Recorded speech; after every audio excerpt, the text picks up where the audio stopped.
যা নুন আনতে পান্তা ফুরোয় সে হঠাৎ মাংস কিনলো কি করে?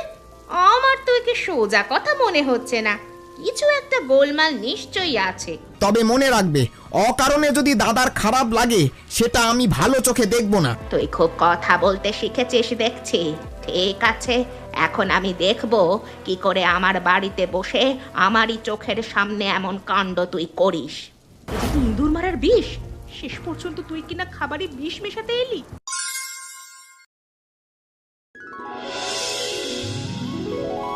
আজকে যা বৃষ্টিটা নেমেছে কমলা, মনে হচ্ছে চাল ফুটো হয়ে ঘরের ভেতরই বুঝি নদী বইবে হু হু হু করে। রাস্তার কাদা পেরিয়ে ঘরে ঢুকতেই হাঁপ ধরে গেল বাবা। তবু তবু আজকে আমার ক্লান্তি নেই একদম বাবারে। কেন গো, তোমার হাতে কি ওটা? দেখ তো তোর জন্য কি এনেছি।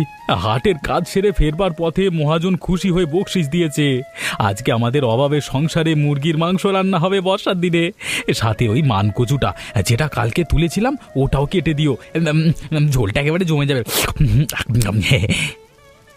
ওমা, এ যে সত্যি মুরগির মাংস দেখছি। কতগুলো মাস পর আমাদের ঘরে মাংস এলো গো। আমার তো নিজের চোখকেই যেন বিশ্বাস করতে পারছি না। তুমি আগে ভেজা জামাটা বদলাও, নইলে আবার তোমার জ্বর আসবে। আমি এখনই উনুন ধরাচ্ছি। তাহলে দেখেছো তো, আমাদেরও ভাগ্য মাঝে মাঝে ভালো হয়ে যায়। মানকচু দিয়ে মুরগির ঝোল করলে গন্ধে বাড়ি ভরে যাবে।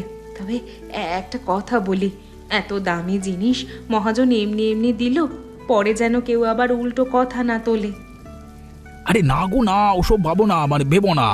আজকে হাটে লোক কম ছিল, বৃষ্টি নামবে নামবে করছে, সবাই কাজ ফাঁকি দিচ্ছিল।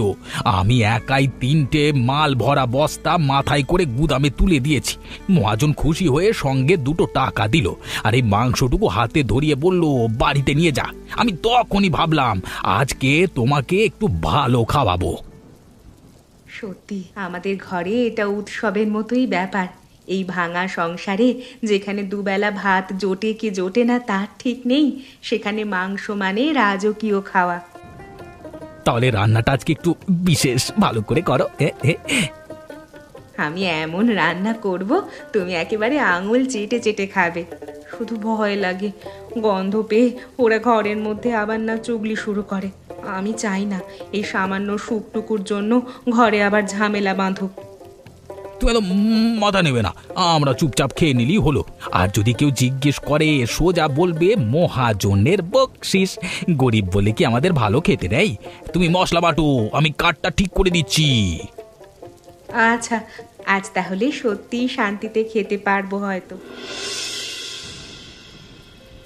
গন্ধটা পাচ্ছেন মা? ওই বড় বৌদের ঘরের দিক থেকে কেমন কষা মাংসের গন্ধ আসছে না? ওরা মুরগির মাংস রাঁধছে আজ নিশ্চয়ই। তাতে কি হয়েছে? কি হয়েছে মানে? আপনি ভেবেই নিজে বলুন তো। যা নুন আনতে পান্তা ফুরোয় সে হঠাৎ মাংস কিনলো কি করে? আমার তো একে সোজা কথা মনে হচ্ছে না, কিছু একটা গোলমাল নিশ্চয়ই আছে। আর বলো না বৌমা, আমরা এখানে আলু ভাতে দিয়ে ভাত খেয়ে দিন কাটাই, আর ওরা দরজা বন্ধ করে মাংস রান্না করছে লুকিয়ে লুকিয়ে। বিমলের সাধ্য আছে মাংস খাবার, ওই বড় বউটা না জানি কি কায়দা শিখিয়েছে। সেটাই তো ভয় মা। কাল মোড়লের থেকে শুনলাম কারো একটা দেশি মুরগি নাকি হারিয়েছে। আপনি বুঝতে পারছেন তাহলে? পরে পুলিশ টুলিশ এলে কিন্তু শুধু ওদের ধরবে না, এই বাড়ির সবাইকেই জেরা করবে। অপমানটা তখন কার গায়ে লাগবে? আমাদেরই। ঠিক বলেছিস। আমি তো বলি ওই কমলা এ বাড়িতে আসার পর থেকেই অশান্তি লেগেই আছে। এমন ভাব করে যেন সংসারের সব কষ্ট ওর একারই হয়। আর আমার বড় ছেলে তো তার কথাতেই ওঠে বসে। আজ অমল এলে বলবো আগে সব শুনে নিক। আমার বাড়িতে লুকিয়ে চুরিয়ে চুরি চামারি করে রান্না হবে, আর আমি চুপ করে বসে থাকবো, তা হবে না। আপনি শক্ত থাকবেন মা, না হলে ওরা মাথায় চড়ে বসবে। আর সেটা আমি কিছুতেই হতে দেব না। আজ মাংস, কাল আরো বড় কিছু করবে। বড়দা যদি সত্যি সৎ হতো তবে আগে আপনাকে জানাতো, কিন্তু না, চুপি চুপি বড় বউয়ের হাতে দিয়ে রান্না বসিয়েছে। তার মানেই বুঝুন কিছু লুকোনো ব্যাপার আছে ভিতরে। আমার স্বামীকে আমি বলে দিচ্ছি, সে যেন গিয়ে সোজা জবাব চায় ওদের কাছে। বলি, নাকে কি তুলো ঠুকিয়ে বসে আছো? সারা বাড়ি গন্ধে ভরে গেছে, আর তুমি এখানে নিশ্চিন্তে বসে আছো। তোমার দাদা চুপি চুপি মাংস রেঁধেছে, আমাদের কাউকে কিচ্ছু জানায়নি, আর তোমার বিন্দু মাত্র লজ্জা নেই। কি হয়েছে কি তোমার? ছোট ভাই বলে কি তোমার কোনো মান সম্মান নেই? সব ভালো জিনিস ওদের ঘরে যাবে, আর আমরা দূরে বসে শুধু গন্ধ শুকবো? তুমি একটু থামবে? সারা দিন খেটে এই তো ফিরলাম, গা হাত এখনো ভিজা, আর তুমি শুরু করে দিলে। দাদা মাংস এনেছে তো এনেছে, তাতে এমন কি মহাভারত অশুদ্ধ হলো? আর চুরি করেছে বলছো, প্রমাণ কি? কেন, তোমার দাদা কি কোনো অকাজ করতে পারে না? আমি দাদাকে চিনি, সে অভাবী হতে পারে, কিন্তু চোর নয়। তুমি শুধু শুধু সংসারে আগুন ধরাচ্ছ। আমি আগুন ধরাচ্ছি? বাহ, খুব ভালো। আমি না থাকলে না এই সংসারের কেউ কিছু টেরই পেত না। তোমার মা পর্যন্ত চিন্তায় অস্থির হয়ে আছে, আর তুমি দাদার হয়ে সাফাই গাইছো। আমি শুধু সত্যটা বলার চেষ্টা করছি। আমি বলছি শোনো, ব্যাপারটা পরিষ্কার না হলে কালই লোকের সামনে আমাদের মুখ পুড়বে। আর একটা কথা শোনো, ওরা যদি এতটাই আপন হতো তবে আমাদের একবার ডাকতো। দরজা বন্ধ করে রান্না করার মানে কি? তুমি খাবার না পেয়ে হিংসা করছো, সেটা আর বুঝতে পারছি না আমি। দাদা যদি মহাজনের কাছ থেকে পেয়ে থাকে, তোমার কিছু করার আছে? সব কিছুতে খারাপ ভাবো কেন? তবু তবু তোমার ওদের কাছে গিয়ে বলতে কোনো আপত্তি আছে? ঠিক আছে, তবু যেহেতু তুমি আর মা এত বলছো, আমি গিয়ে জিজ্ঞেস করব। তবে মনে রাখবে, অকারণে যদি দাদার খারাপ লাগে, সেটা আমি ভালো চোখে দেখব না। তুমি গিয়ে জিজ্ঞেস করো, আর যদি চুপ করে থাকো তবে আমি কিন্তু সত্যিই আমার বাপের বাড়ি চলে যাব। আমি এমন চোরের সংসারে থাকতে পারবো না, যেখানে নিজের লোকেরাও নিজেদের মানুষ মনে করে না। যাও, এখনই যাও, দাদাকে বলো সে টাকা পেলো কোথা থেকে, আর আমাদের খবর দিল না কেন। ও বড় বউ, ভিতরে কি হচ্ছে শুনি? আমাদের ঘরে আজ ডাল আর ভর্তা হচ্ছে, আর তোদের মাংস হচ্ছে। বলি, এই মাংসটা কোথা থেকে এলো? চুরির জিনিস রাঁধতে তোর হাত একটুও কাঁপলো না? বাপের বাড়ি থেকে তো কিছু আনিসনি, এখন আমার ছেলেকে দিয়ে এসব করাচ্ছিস? মা, আপনি যা খুশি বলতে পারেন, কিন্তু মিথ্যে অপবাদ দেবেন না। কেন, মিথ্যে কথাটা কি বলেছি শুনি? আপনার ছেলে সারা দিন হাড় ভাঙা খাটুনি খেটে আজ একটু বকশিস পেয়েছে, সেই টাকাতেই এই মাংস এনেছে। আমি তো লুকিয়ে কিছু করিনি। আপনি চাইলে এই এখান থেকে সবার জন্য দেব, কিন্তু তাই বলে চোর বলবেন কেন? ভাগ করে মানে? তোর রান্না আমি খাবো? আমার মুখে অন্ন জুটছে না বলে আমি তোদের দয়ায় মাংস খাবো? তুই আমাকে চিনিস না বউ, আমার বড় ছেলে আগে এমনটা ছিল না। তোকে তোকে বিয়ে করার পর থেকেই সে বদলে গেছে। মা, আপনি যদি সত্যিই আমাকে এত খারাপ ভাবেন, তবে আমি কি বলবো? আজ একটু ভালো জিনিস এসেছে বলে আপনাদের ডেকে খাওয়াতে চেয়েছি, এই আমার দোষ? কখন ডাকলি তুই শুনি? ভেবেছিলাম রান্নার পর সবাইকে ডাকবো। আপনি রাগ করতে পারেন, কিন্তু অন্যায় কথা বলবেন না। তুই খুব কথা বলতে শিখেছিস দেখছি। ঠিক আছে, এখন আমি দেখব কি করে আমার বাড়িতে বসে আমারই চোখের সামনে এমন কাণ্ড তুই করিস। দাদা, একটা কথা সোজা করে বলতো, এই মাংস কোথা থেকে আনলি? আজ পাড়ায় কারো মুরগি হারিয়েছে শুনছি, আর তোর ঘরে আজ মাংস হচ্ছে। মানুষজন যদি কথা তোলে, তখন কি আমরা মাথা তুলে দাঁড়াতে পারবো? কি বলছিস কি তুই ভাই? মা ভয়ে কাঁটা হয়ে আছে, রূপাও ভয়ে অস্থির। তুই কি একবারও ভাবলি না, তোকে নিয়ে কথা উঠলে আমাদের সবার নাম জড়াবে? তুই কি বলছিস অমল? আমি চুরি করব? তুই আমাকে এ কথা বলতে পারলি? সারাদিন খেটে কাদায় মাখামাখি হয়ে বাড়ি ফিরলাম, ভাবলাম বউটাকে একটু ভালো খাওয়াবো, আর বাড়ি এসে শুনতে হচ্ছে আমি চোর। মহাজন নিজে হাতে দিয়েছে, বলছি তবু তোর বিশ্বাস হচ্ছে না? তোদেরকে বলিনি মানি আমি চোর হয়ে যাব? আমি ভাবিনি এত হিসেব দিতে হবে। তুই তো জানিস ছোটবেলা থেকে তোকে আমি সব স্বাচ্ছন্দ্য দেওয়ার চেষ্টা করেছি। বাবার চলে যাওয়ার পর সংসারটা নিজেই টেনেছি। আজকে তোর মুখে চোর কথাটা শুনে আমার বড় কষ্ট হচ্ছে। নিজের ভাই যদি বিশ্বাস না করে, তবে আর মানুষ কোথায় যাবে বলতো? কথাটা উঠছে বলেই জিজ্ঞেস করছি। রূপা বলছে, মা বলছে, কিন্তু দাদা, তুইও দূরে সরে গেছিস। আগে সবার কথা ভাবতিস, এখন শুধু বড় বউ আর তোর ঘর এইটুকু নিয়ে ভাবিস। সেখান থেকেই হয়তো এত ভুল বোঝাবুঝি তৈরি হয়েছে আমাদের মধ্যে। থাক থাক থাক, আর কিছু বলিস না। আমি এতদিন যা করেছি তার হিসেব চাওয়ার দরকার নেই, আমার নেই।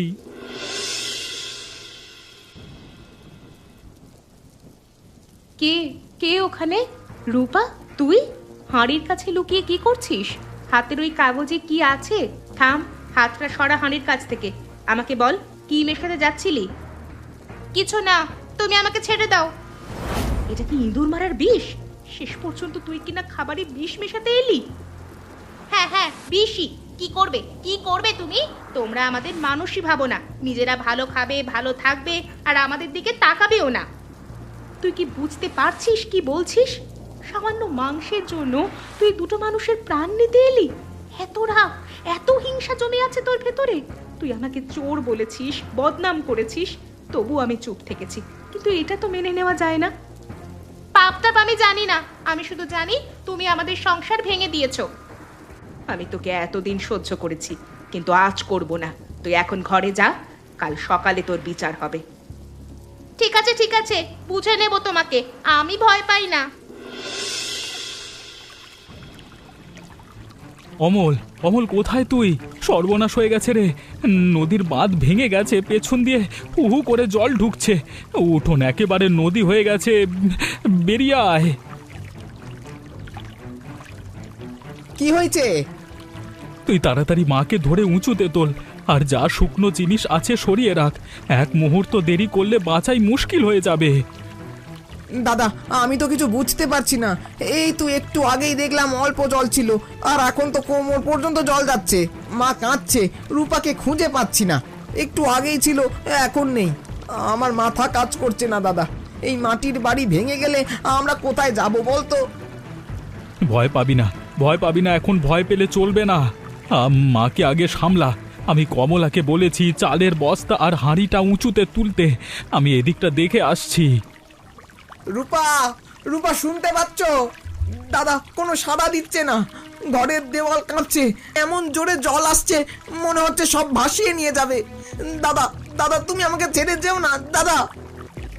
আমাদের এখন একসাথে থাকতে হবে, না হলে বিপদ হবে। দাদা, আমি ভুল করেছি, অনেক বাজে কথা বলেছি তোমাকে, কিন্তু এখন আমি একা কিছুই পারবো না দাদা। এখন ওইসব কথা বলবার সময় নয়। আমি কমলাকে নিয়ে আসছি, তারপর সবাই মিলে রূপাকে খুঁজবো। শুধু মাথাটা ঠান্ডা রাখ। ঠাকুরপো, তুমি এভাবে থম মেরে দাঁড়িয়ে আছো কেন? মা কোথায়? কিন্তু রূপাকে তো দেখছি না। ওকে নিজের ঘরে গেছে? আমি কি বলবো তোমাকে বুঝতে পারছি না। তার মানে আমি তো রান্নাঘরের দিক থেকে বেরোতে দেখেছিলাম ওকে। তুমি কথা বলছো না কেন? কি হয়েছে? মুখটা তোমার এমন সাদা হয়ে গেল কেন? বৌদি, রূপা নেই। আমি নিজের চোখে দেখলাম। জল বাড়তেই ও উঠোনের পেয়ারা গাছটার দিকে হাত বাড়িয়েছিল। আমি তখন মাকে নিয়ে হিমশিম কাচ্ছি। এক ঝটকায় স্রোতে ওকে টেনে নিয়ে গেল। আমি হাত বাড়িয়ে ধরতে পারলাম না। আমার রূপা ভেসে গেল বৌদি। আমি তাকে বাঁচাতে পারলাম না, বাঁচাতে পারলাম না। না না, এমন কথা বলো না। এইসব বানের জলে মানুষ ভেসে গেলে কোথাও না কোথাও আটকে যায়। আমি যে আর সহ্য করতে পারছি না বৌদি। তুমি কিচ্ছু ভেবো না, তোমার দাদা খুঁজতে গেছে, সে খুঁজে আনবে ঠিক। তুমি এখন ভেঙে পড়লে চলবে? মাকে সামলাতে হবে, যে নিজেকেও সামলাতে হবে। উপরওয়ালা আমাদের পাপের শাস্তি দিল বৌদি। আমি একটু আগেই দাদাকে চোর বলেছি, তোমাকে কষ্ট দিয়েছি, আর এখন আমার ঘর উজাড় হয়ে গেল মুহূর্তে। রূপা যতই ঝগড়া করুক, সে আমার ভালোবাসা ছিল। আমি তো বলছি ও ফিরে আসবে ঠিক। আমি ওকে এমন ভাবে ভেসে যেতে দেব কোনোদিন ভাবিনি। এই সময় নিজেকে দোষ দিয়ে লাভ নেই। এখন শক্ত হও, আমাদের হাতে হাত মিলিয়ে থাকতে হবে। ওরে অমল, আমার বৌমার কোনো খোঁজ পেলি? তুই আবার গিয়ে খোঁজ নে বাবা, আমার বুক যে ধড়ফড় করছে। মা, দাদা আর গ্রামের লোকেরা ভোর থেকে নৌকা নিয়ে খুঁজছে। খাল, ডোবা, ভাটির দিক সব জায়গায় দেখেছে, জল এখনো নামিনি। আমি তো সারা রাত পাড়ে দাঁড়িয়ে ডেকেছি, কোনো উত্তর নেই। যদি সত্যি ও আর না ফেরে। না না, এমন কথা বলিস না, সব দোষ আমার। আমি যদি কাল ওই মাংস নিয়ে এত কথা না তুলতাম, যদি বড় বউয়ের নামে ঝগড়া না করতাম, তাহলে হয়তো রান্নাঘরের দিকেই যেত না, উঠোনেও নামতো না। কমলাকে কষ্ট দিয়ে কি পেলাম বল? তুমি একা নও মা, আমিও কম করিনি। দাদা যে আমার কত করেছে সেটা ভুলে গিয়ে আমি লোকের কথায় ওর সাথে ঝগড়া করলাম। বৌদি মুখ বুঝে সব সহ্য করলো। আমরা সবাই মিলে এরকম করেছি। যদি আমার বৌমা ফিরে আসে, আমি আর কোনোদিন বড় বউকে খারাপ বলবো না। দাদা আর কদিন খুঁজবো? 2 দিন হয়ে গেল, চারপাশে সবখানে খবর পাঠানো হলো, কোথাও কিছু নেই। আমি বুঝে গেছি রূপা আর নেই, আমি তাকে ধরে রাখতে পারলাম না। তুই এরকম কথা বলিস না ভাই। এখন মনে হচ্ছে আমি যা করেছি তার চেয়ে বড় শাস্তি আর হতে পারে না। এভাবে ভেঙে পড়িস না, আমি তোর বড় ভাই।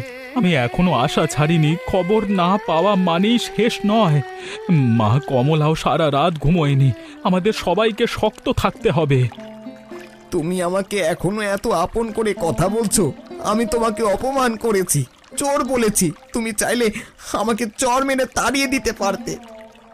বিমলের ভাইয়ের সঙ্গে এত হিসেব করলে চলে না। এখন কান্না নয়, কাজ করতে হবে, কারণ সময় কম। চল চল, খালের ধারের জঙ্গলটা আরেকবার দেখি। আমার মনও বলছে ওর কিছু হয়নি। চলো দাদা, আমি তোমার সঙ্গে যাব। ঘরে বসে থাকলে বুকের ভেতরটা আরো কেমন করে। আমি আর কোনোদিন এমন ভুল করব না। রূপা, আমি কি ঠিক দেখছি? তোমার এই অবস্থা হয়েছে? একেবারে দিশেহারা অবস্থা হয়েছে। কোথায় ছিলি তুই এই 2 দিন? তোকে খুঁজে খুঁজে সবাই পাগল হয়ে গেছে। আয়, আগে ভেতরে আয়। দাঁড়িয়ে থাকিস না ওই রকম ভাবে, বাইরে দাঁড়িয়ে থাকিস না বোন। বৌদি, আমার কথা বলার মুখ নেই। আমি খুব বড় পাপ করেছি। সেই রাতের কথা বারবার মাথায় ঘুরছে। আমি তোমার হাঁড়িতে বিষ মেশাতে গিয়েছিলাম, তারপর বানের জলে ভেসে একটা বড় গাছের ডালে আটকে ছিলাম। ওইসব কথা এখন থাক। 2 দিন না খেয়ে না ঘুমিয়ে শুধু নিজের পাপের কথা ভেবেছি। মনে হচ্ছিল এই আমারই শাস্তি হচ্ছে।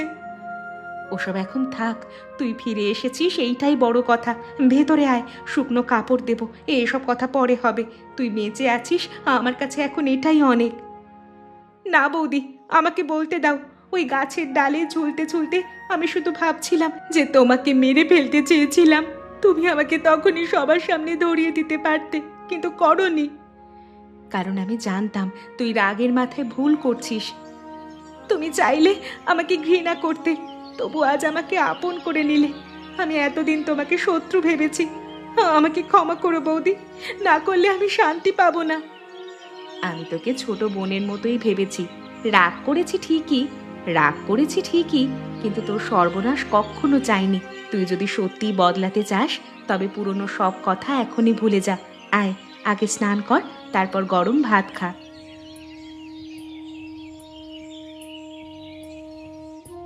মা, আমি ফিরে এসেছি, কিন্তু আমি বদলে গিয়েছি একেবারে। ওই 2 দিন আমাকে অনেক কিছু শিখিয়েছে।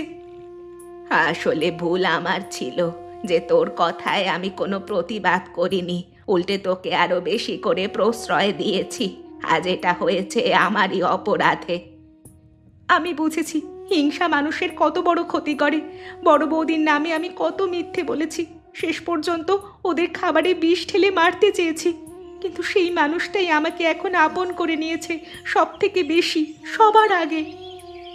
বলিস না মা, এবার তোরা যদি মিলেমিশে থাকিস তবেই আমার শান্তি। আমি নিজে যে কত বড় ভুল করেছি সেটা তো আমি নিজে এই 2 দিনে বুঝতে পারলাম। ওপরওয়ালা চোখে আঙুল দিয়ে দেখিয়ে দিয়ে গেল। মা, একটা কথা বলি? 2 দিন কিছু খাইনি, বড় শরীর খারাপ লাগছে। ওই যে বৌদি মানকচু দিয়ে মুরগির ঝোল নেড়েছিল, সেটা যদি একটু থাকে, আজ সবাই মিলে একসাথে বসে খাবো। হ্যাঁ আছে, যখন বৃষ্টি হচ্ছিল তখন আমি উঁচুতে তুলে রেখেছিলাম। আমি জানতাম যে পরে সব কিছু ভেসে গেলে ওই খাবারটাই আমরা অল্প অল্প করে খেতে পারবো। ওই ঝোল নিয়েই তো এত ঝামেলা হয়েছিল, এবার ওই ঝোলটাই আমাদের সংসারকে একসাথে করে দেবে। ঠিক আছে, আমি খেতে দিচ্ছি তোমাদের সবাইকে, তোমরা খেতে বসো। তোমরা যদি আমার মতো হিংসুটে হও তাহলে আমার মতোই বিপদে পড়তে হবে তোমাদের। তাই আমার মতো কোনোদিন হিংসা করো না কারোর ওপরে, আর কারোর ক্ষতি অবশ্যই করো না, কারণ কাউকে ক্ষতি করলে সেই ক্ষতি আবার ফিরে আসে।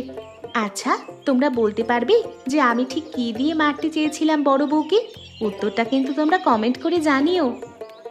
আর আমাদের চ্যানেলটা অবশ্যই সাবস্ক্রাইব করো এবং গল্পটা কেমন লাগলো বন্ধুদের সাথে শেয়ার করে আমাদেরকে কমেন্ট করে জানিও। আর সামনে বৃষ্টির দিন আসছে, তোমরা সবাই মিলেমিশে থেকো আমাদের মতোই।